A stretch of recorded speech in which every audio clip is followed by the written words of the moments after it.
आइए जरा तस्वुर करते हैं। समंदर के किनारे पानी का एक छोटा सा गड्ढा, जैसे एक छोटी सी अलग दुनिया।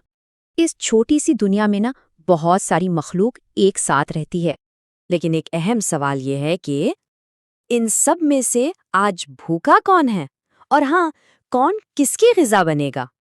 देखें, हर जानदार को जिंदा रहने, चलने फिरने और बढ़ने के लिए एनर्जी चाहिए होती है। और ये एनर्जी आती है खुराक से। तो इस पूरी कहानी में दो तरह के किरदार हैं। एक वो हैं जो अपना खाना खुद बनाते हैं, और दूसरे वो जो अपना खाना दूसरों से लेते हैं। जो जानदार अपना खाना खुद बनाते हैं उन्हें कहते हैं प्रोड्यूसर्स। मिसाल के तौर पर पौधे और पानी में उगने वाली काई, जिसे एल्जे भी कहते हैं। अब आते हैं दूसरी तरफ।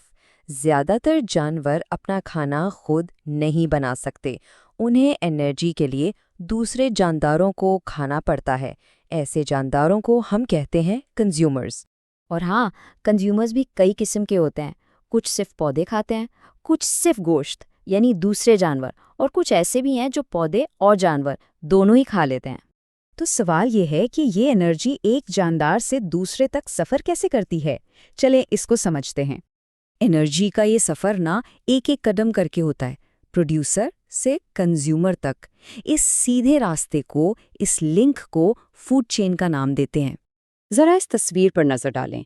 ये एक बिल्कुल सादा सी फूड चेन है।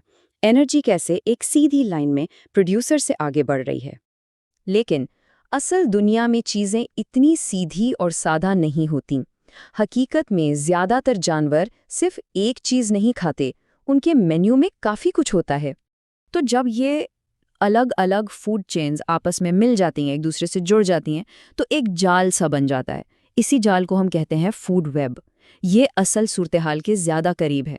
चलें, अब एक आखिरी लेकिन बहुत अहम बात समझते हैं। जब एनर्जी फूड चेन में ऊपर जाती है, तो उसकी मिकदार का क्या होता है? यहाँ एक बुनियादी उसूल काम करता है। जब भी एनर्जी एक लेवल से दूसरे लेवल पर जाती है, उसका बहुत सा हिस्सा इस्तेमाल हो जाता है या ज़ाया हो जाता है। पूरी की पूरी एनर्जी आगे ट्रांसफ़र नहीं होती। इसी बात को समझाने के लिए हम एनर्जी पिरामिड इस्तेमाल करते हैं। इसकी शक्ल ही बता रही है कि सबसे ज़्यादा एनर्जी नीचे बेस पर है, और जैसे जैसे ऊपर जाते हैं एनर्जी कम होती जाती है।